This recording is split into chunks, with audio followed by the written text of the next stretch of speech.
Ô, Leonel, que página que tá mesmo? Está na página 80 e... Estamos na página 82 da nossa apostila 3, tá? Então, esse esqueminha que eu estou passando para vocês, deixa eu ver onde ele está aqui, mas acho que ele não está. É um esquema semelhante aqui na página 82, tá? Então, esse desenhinho que nós temos aí, representação de duas regiões da raiz e folha do corpo de uma planta, demonstrando o fluxo de seiva bruta e o fluxo de seiva elaborado. Vocês estão vendo o slide, por favor? Sim. Muito bem. Bom, gente, esse é um esquema que explica o transporte da seiva elaborada, né? A gente sempre faz esse esqueminha aí na lousa. Isso corresponde à hipótese de Mint, o cara que estudou esse mecanismo de transporte de seiva elaborada dentro do vegetal. Então, quando nós estamos estudando o transporte de seiva bruta, é a teoria, né, de um cara chamado Dickson. Então, aquela que nós vimos, que envolve 3 palavrinhas, que é a adesão, a coesão e a tensão, né? Então, só repetindo, isso é seiva bruta, tá? A subida está relacionada com a coesão que há entre as moléculas de água através de suas pontes de hidrogênio, a adesão dessas moléculas de água aos capilares dos vasos condutores e, por último, a própria tensão devido aí à transpiração. Então, esses 3 fenômenos aí associados permite a subida, né, da seiva bruta da raiz até as folhas. Então, a gente resume nessas 3 palavrinhas: coesão, adesão, tensão. Então, repetindo, a adesão o que existe, a força que adere as moléculas de água aos capilares dos vasos. A coesão são as pontes de hidrogênio entre as moléculas de água. E a tensão está relacionada à subida da coluna da água, puxado pelo efeito da transpiração, que é praticamente fundamental para que ocorra a subida da seiva bruta. Bom, agora a seiva elaborada, então parte da seiva ela desce através aí da gravidade, né? Mas o que mantém esse fluxo, segundo aí essa teoria, né, já podemos considerar como uma teoria de Mint. Inclusive, esse esquema ele é muito comum, eu até achei estranho aqui a apostila não colocar dessa forma, né? Ela colocou de uma outra forma mais bonitinha aqui, mas a gente observa esse esquema que está representando aí do lado esquerdo, no frasco A, seria, então nós temos uma solução concentrada dentro do osmômetro 1, então caracterizando a célula da folha, né? O osmômetro seria a célula da folha que realiza a fotossíntese. O frasco A corresponde aí à folha, então ela vai ganhando, né, a água, parte dessa água vai sendo utilizada no processo fotossintético e parte serve aí justamente para auxiliar no deslocamento das moléculas de sacarose. Então, veja que as bolinhas aí, no caso vermelhinhas, corresponde a moléculas, né, que estão sendo arrastadas juntamente com a molécula da água, ou seja, molécula de sacarose. O tubo de vidro 1 corresponde aos vasos do floema, onde está passando justamente aí as moléculas de água e arrastando consigo as moléculas de açúcar. Tá? No osmômetro 2, já está sendo representada a célula da raiz, e o frasco B corresponde à raiz. Então, veja que a solução ela chega na célula da raiz, a célula da raiz consome parte dela, né? Então, praticamente ela vai ser consumida ali ou muitas vezes armazenada. E depois nós temos com isso a migração da água. Então, o tubo de vidro 2, eles fizeram uma bolinha inverso aí, eu troquei, a bolinha vermelha está sendo representada aí a água, né? E a bolinha azul deveria ser ao contrário. A bolinha azul está representando aí a sacarose. Então, nós vamos ter a migração da água, né, arrastando os nutrientes. Então, o tubo de vidro 2 corresponde ao vaso do xilema, tá? Que só tem água, enquanto que o vaso do floema, ele contém água e sacarose diluída. Então, esse fluxo ele é praticamente constante dentro dos vegetais. Do jeito que vai sendo produzida a glicose, aqui nessa região, ela vai sendo arrastada, ela vai sendo transportada, né? Então, por isso que a gente chama fluxo em massa de água e açúcar, ou transporte através do arrastamento de partícula ou de fluxos de massa. Então, é isso que está representado no esquema da apostila de vocês, na página 82. Então, aí, né, as células da folha, do mesófilo foliar, ele não deu nem osmômetro, ele já colocou mesmo o desenho das células da folha, e os vasos condutores, aí o vaso do floema, conduzindo justamente a sacarose. E embaixo nós temos o vaso do xilema, puxando aí a água e os nutrientes. Então, esse ciclo é constante dentro do vegetal, né? Ele tem que ocorrer praticamente o tempo todo. É lógico que para funcionar, né, metabolicamente, os processos de fotossíntese, processo de respiração e todas as reações metabólicas que ocorrem dentro do vegetal. Agora, é lógico, gente, que dependendo da época do ano, esse mecanismo de transporte, ele vai numa velocidade muito menor e às vezes até, né, ele cessa. Então, quando uma árvore, por exemplo, caducifolha, ela derruba todas as suas folhas, a transpiração estomática praticamente cessa. Então, a transpiração, ela fica muito pequena. É lógico, isso acontece porque está faltando água no solo. Então, é uma forma dela se proteger, dela passar por esse período que praticamente você não tem aí chuvas, você não tem água no solo. Então, faltando água no solo, ela tem a queda das folhas e aí ela fica em dormência por um período de tempo. Então, esse fluxo de seiva, praticamente, ele para. Mas, dentro dos vasos, está cheinho d'água, está cheio, tá? Justamente se, por alguma razão, entrar ar dentro, aí a planta acaba morrendo, né? Que vai bloquear o fluxo de seiva quando a estação chuvosa voltar, e com isso nós vamos ter a morte do vegetal. Então, ficou faltando a gente fechar esse último slide aí para complementar esse mecanismo de transporte da seiva, chamada aí da seiva elaborada, tá? Que é justamente o transporte da nossa água e sacarose das folhas para a região radicular do vegetal. Bom, gente, agora nós vamos dar sequência na transpiração. Então, a transpiração está na página 84 da apostila de vocês. E o desenho relacionado aí à transpiração envolve uma folha, você está vendo a folhinha aí, desenhada, e uma estrutura que corresponde ao estômato. Então, o estômato é um anexo da epiderme, é uma variação da epiderme, por onde permite aí a saída da seiva, aliás, do vapor d'água, né? Então, caracterizando a transpiração estomática. Então, transpiração vegetal. O que é? Tem a definição aí. Eliminação de água na forma de vapor através das folhas. Principal superfície de contato do vegetal com o meio.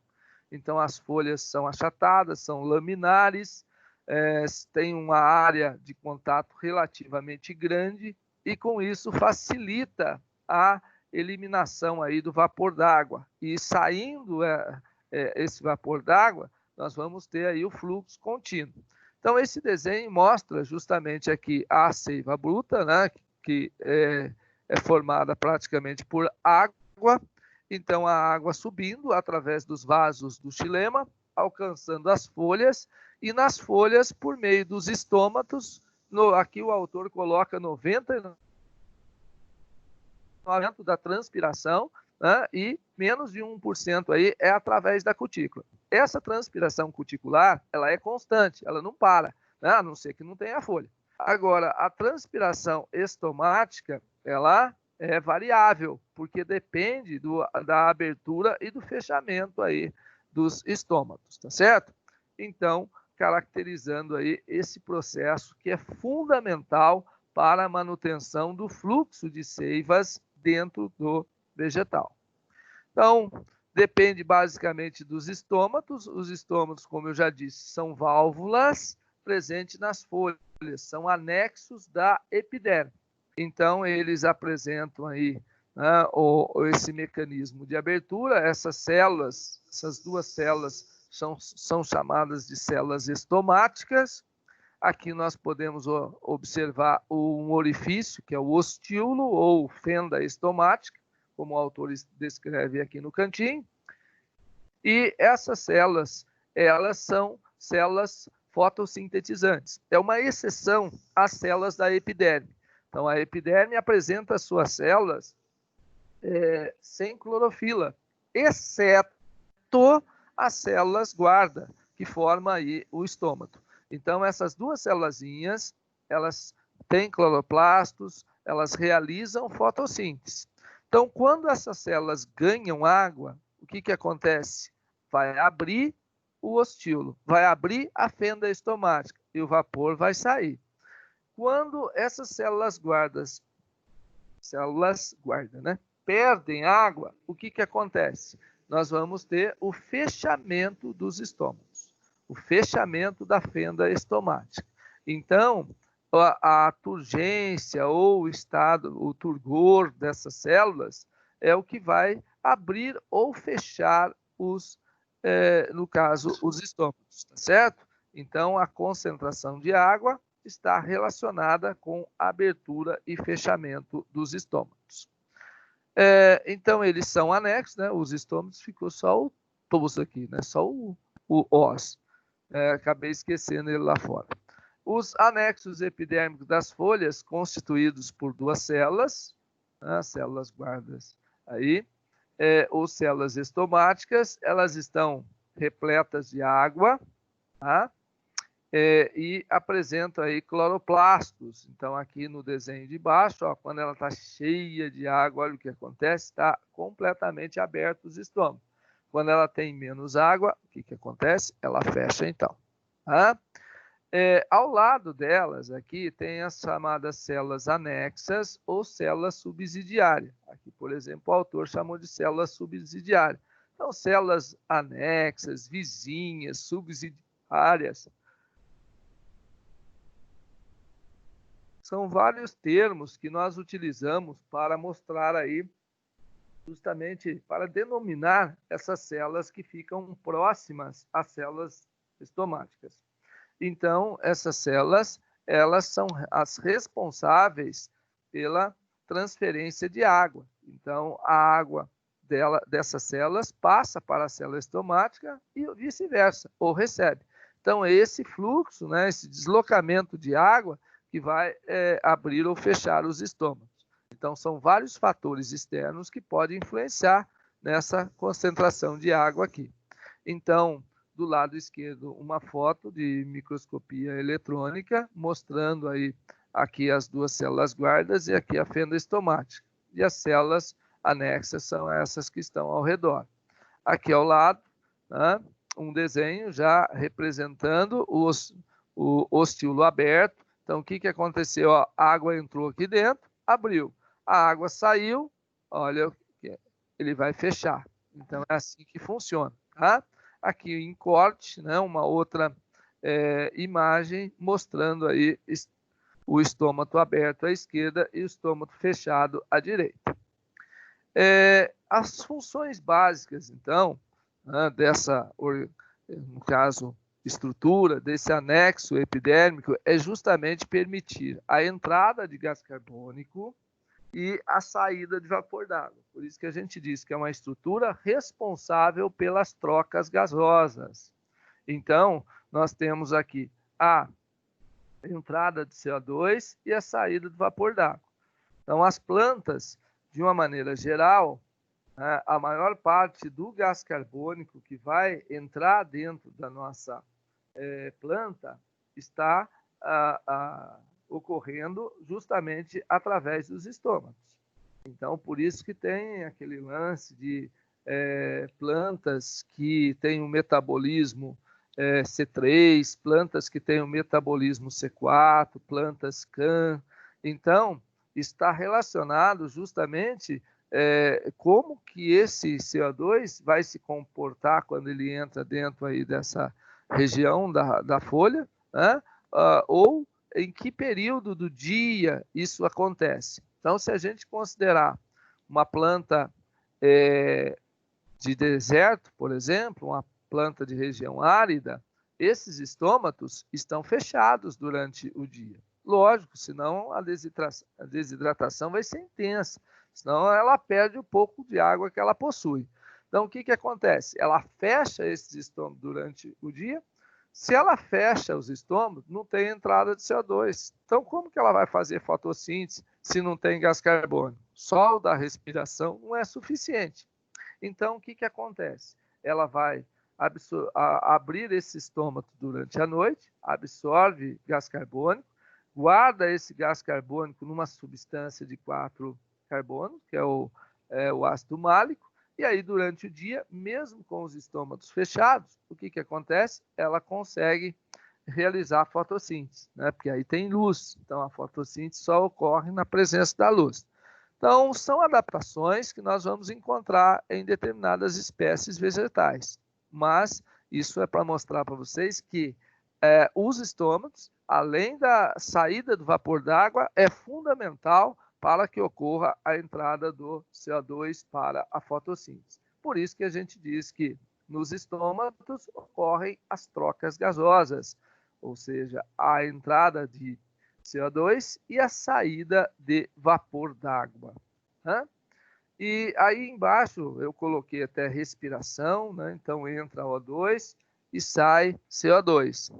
Então, o CO2, a entrada dele e a saída de CO2 ocorre, lógico, pela região estomática, pela fenda dos estômagos, mas o O2 ele já consegue passar mais facilmente aí, através da cutícula, tá certo? Então, quando nós pensamos em trocas gasosas, pensa na saída de vapor d'água e na entrada do dióxido de carbono. Isso é fundamental, podemos esquecer.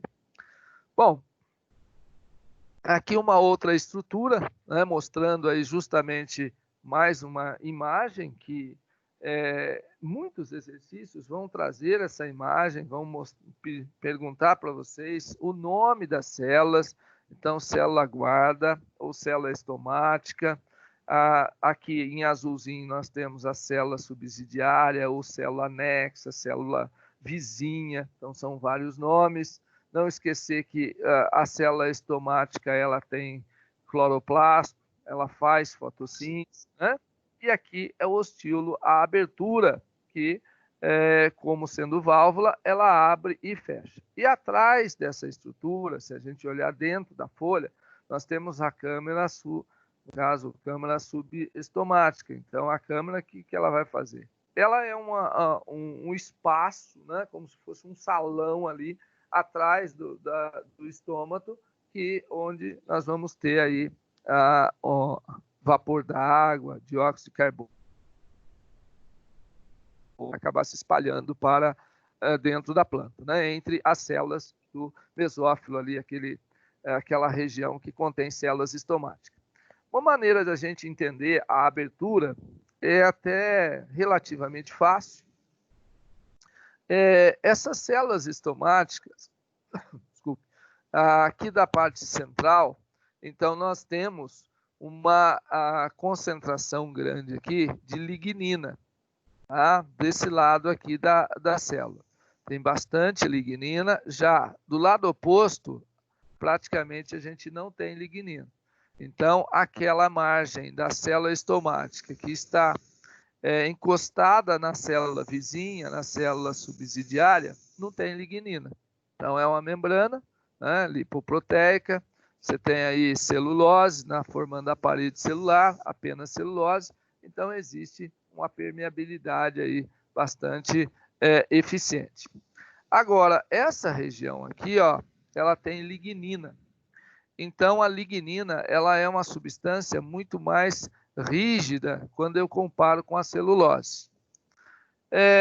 No momento que eu encho isso aqui de água, essa região de dentro, ela vai dilatar menos do que a região oposta aqui, onde só tem celulose.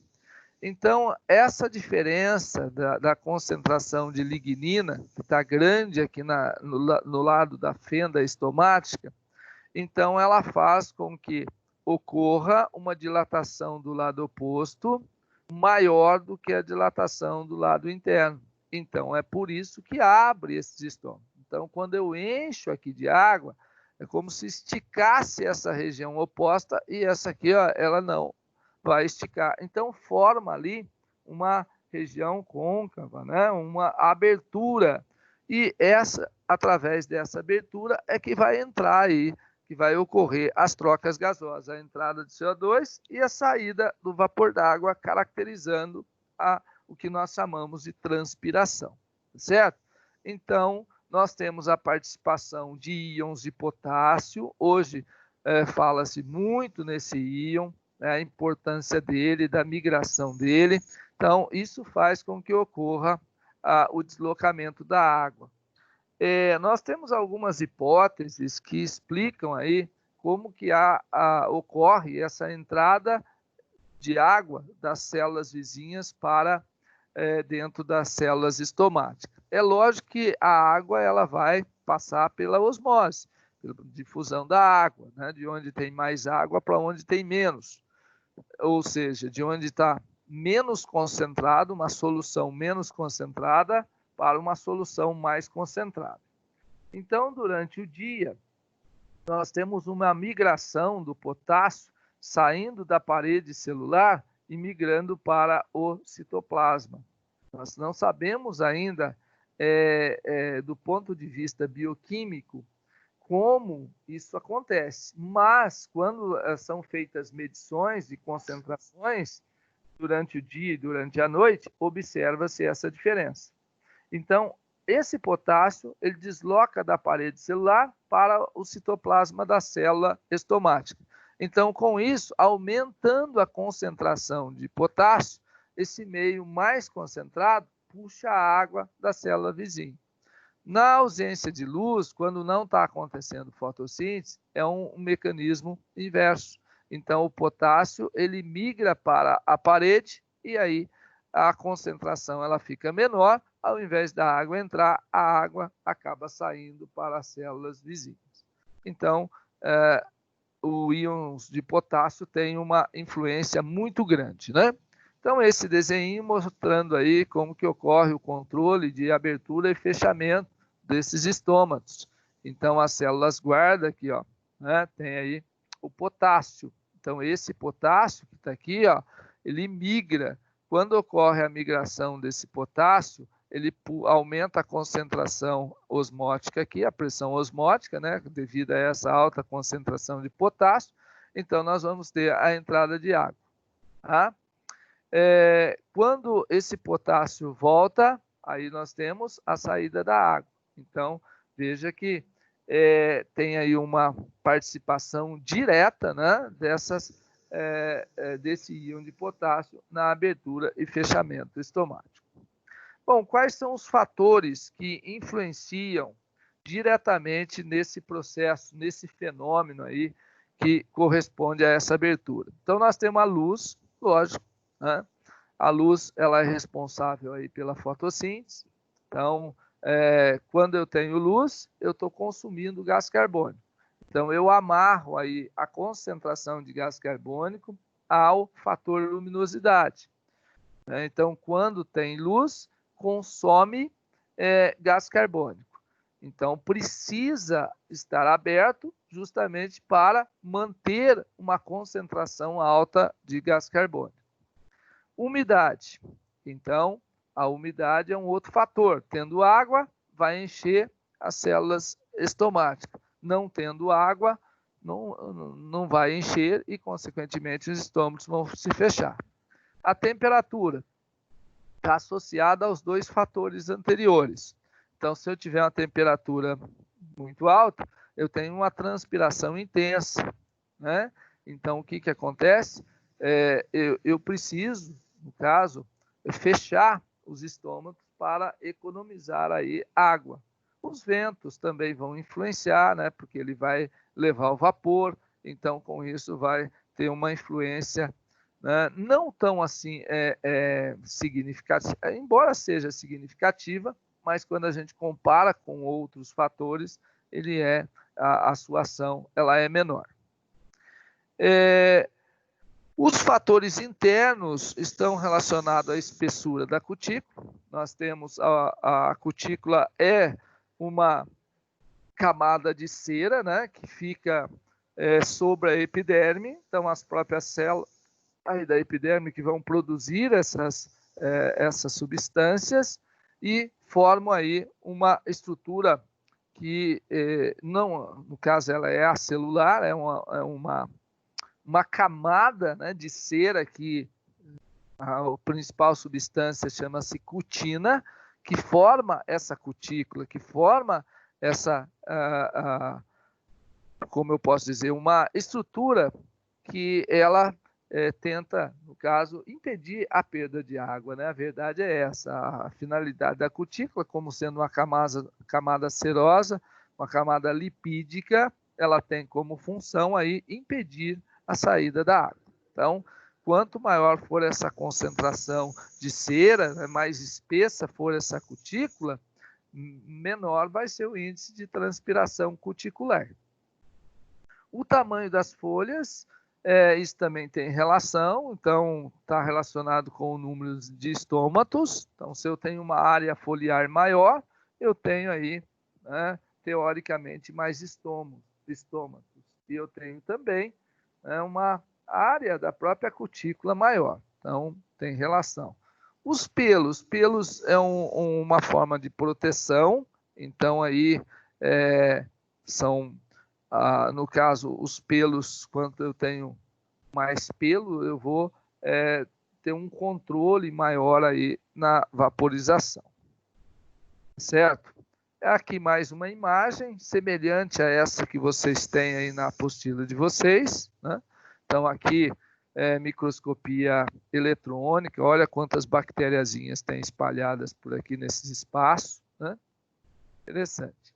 Bom, transpiração estomática, então, é realizada pelos estômatos e regulada pela fenda, né? Ou ostíolo, que a gente chama. Então, aí as células guarda, então, a célula estomática aqui, tá? Então, ó, sempre lembrando que ela tem cloroplasto. Tá? Bom, transpiração cuticular é um processo físico, tá? Sem controle da planta. Então, isso que é importante. Ela é constante, né? Desde que tem a folha, tem transpiração cuticular. É diferente da transpiração estomática.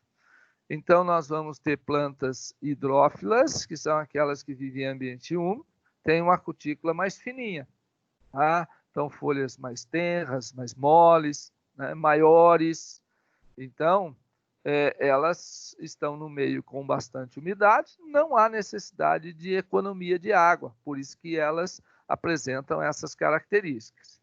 Já as plantas xerófilas, que são aquelas a ambiente árido, seco, então, elas têm folhas pequenas. Há exceção? Lógico, mas de uma maneira geral, as folhas são pequenas, elas são folhas coriáceas, que a gente chama, quer dizer, tem uma camada de cutícula bem grossa, bem espessa, e isso permite aí uma economia de água.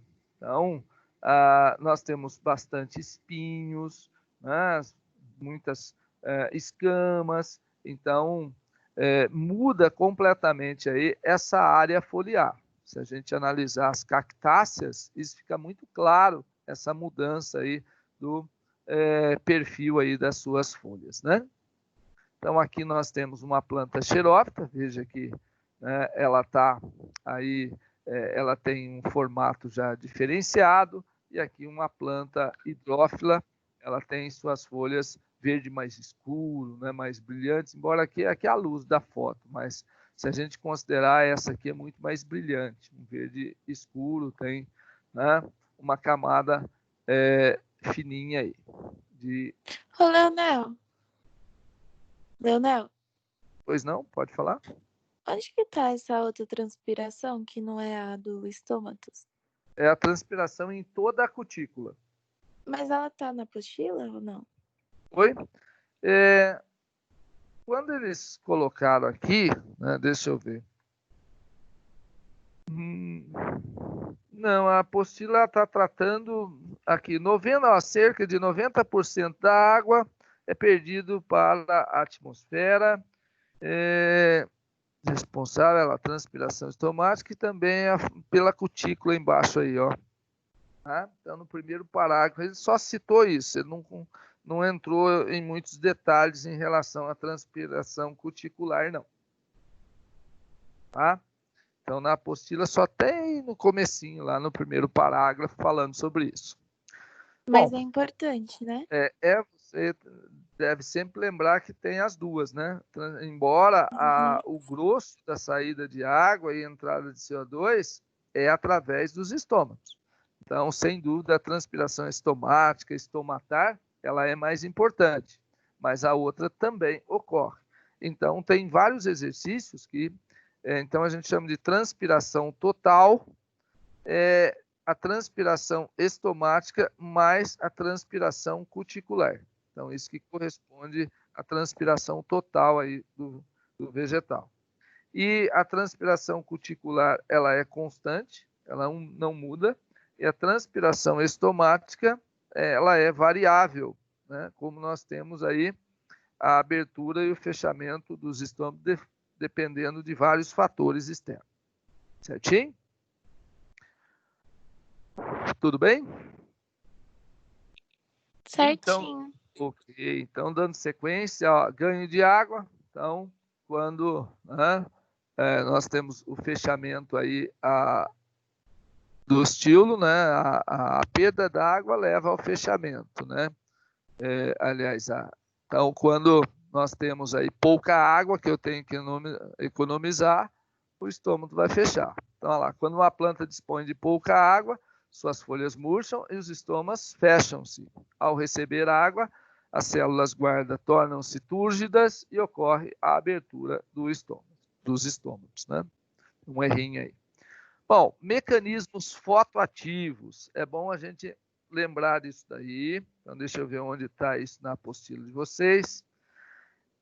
Aqui no material de vocês, o autor escreveu como leitura complementar.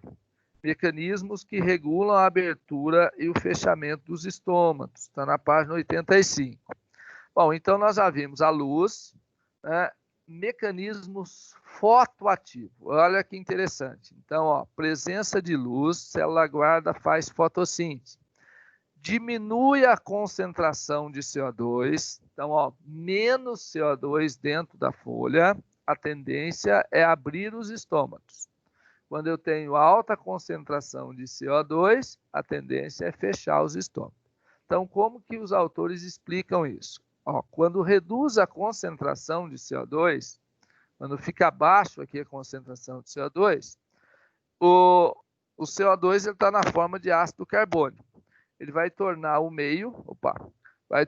meio alcalino e, em consequência, a enzima fosforilase transforma o amido, que é um açúcar insolúvel, em glicose, que é solúvel. Então, aumenta a concentração das células guarda. Com isso, ela puxa a água, né?